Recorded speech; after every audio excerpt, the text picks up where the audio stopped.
Tara, pag-usapan natin ang isang napakalakas na prinsipyo.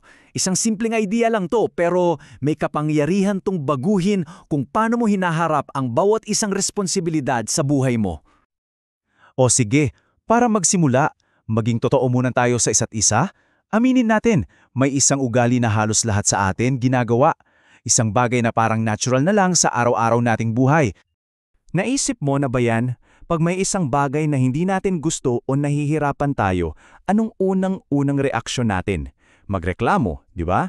Parang automatic na lumalabas sa bibig natin. At dito, nagiging medyo kakaiba.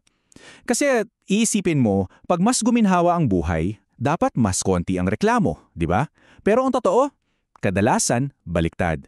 Habang dumarami ang pribileyo natin, parang mas naghahanap pa tayo ng mga bagay na pwedeng ireklamo. Ngayon, paano ba natin lalabanan to? Well, tingnan natin ang unang bahagi ng solusyon. Galing pa to sa pilosopiyang Stoic, mula mismo sa isang napakamakapangyarihang pinuno ng Roma. Grabe! Ang linaw ng sinabi ni Marcus Aurelius. Ang utos niya hindi lang para hindi marinig ng iba, kundi para hindi mo mismong marinig ang sarili mong reklamo. Ganoon yan kaseryoso. Kahit ikaw, huwag mong pakinggan ang sarili mong pagungot. So ano ba itong buhay publiko na tinutukoy niya sa panahon natin na yon? Well, simple lang. Yan yung trabaho mo, yung mga responsibilidad mo bilang magulang, bilang estudyante, kahit anong tungkulin na tinanggap mo. Mga bagay na sa totoo lang, ikaw mismo ang pumili. At eto yung pinakapunto. Ano ba talaga ang nakukuha natin sa pagrereklamo? Wala. Ang taming resulta nito ay ang paglubog mo sa isang negative na state of mind.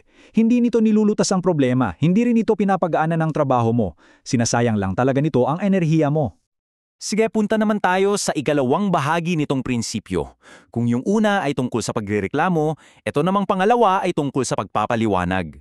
At ang aral na to, galing naman sa isang kilalang leader sa politika. Alam nyo, si Disraeli, tulad ni Marcus Aurelius, humarap din sa napakatinding pressure at responsibilidad. At para makayanan niya yun lahat, may sinusunod siyang isang napakasimpleng code. Ayan na, sobrang ikli pero sobrang bigat. Never complain, never explain. Para sa kanya, yung dalawang aksyon na yan kailangan iwasan para manatiling epektibo. Teka, bakit huwag magpaliwanag? Dahil alam niya na ang paggawa ng mga excuse, ng mga dahilan, ay paraan lang para takasan yung katotohanan. Walang nagagawa ang mga paliwanag para baguhin kung ano ang nangyari na. At ito ang pinakapuso ng buong ideya. Kahit anong reklamo mo sa bigat ng pasan mo o kahit anong paliwanag mo kung bakit mo yan pasan, hindi nababawasan yung bigat. Andyan pa rin yung responsibilidad, hindi yan nagbabago. So ano ngayon ang mangyayari kung pagsasamahin natin tong dalawang ideya? Ano yung kapangyarihan na mabubuksan natin kapag pinili na lang nating manahimik at kumilos? Tingnan natin tong dalawa side by side.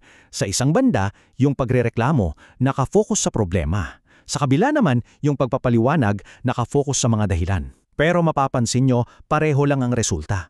Pareho silang nagsasayang ng enerhiya at walang binabago sa sitwasyon. Pero sa kabilang banda, anong kapalit pag pinili mong manahimik? Anong mga benepisyo? Well, una, naiipon mo ang mental energy mo para sa mga bagay na mas mahalaga. Pangalawa, pinapatibay nito ang katatagan mo. Pangatlo, tinutulak ka nitong kumilos imbes na magsalita lang. At higit sa lahat, tinuturuan ka nitong mag-focus sa mga bagay na kaya mong kontrolin. Sa huli, ang buong prinsipyo ay tungkol lang sa pag-shift ng focus. Imbes na ubusin mo ang hininga mo sa mga salitang walang direksyon, gamitin mo ang lakas mo sa mga gawaing may resulta at nagpapatibay sa'yo.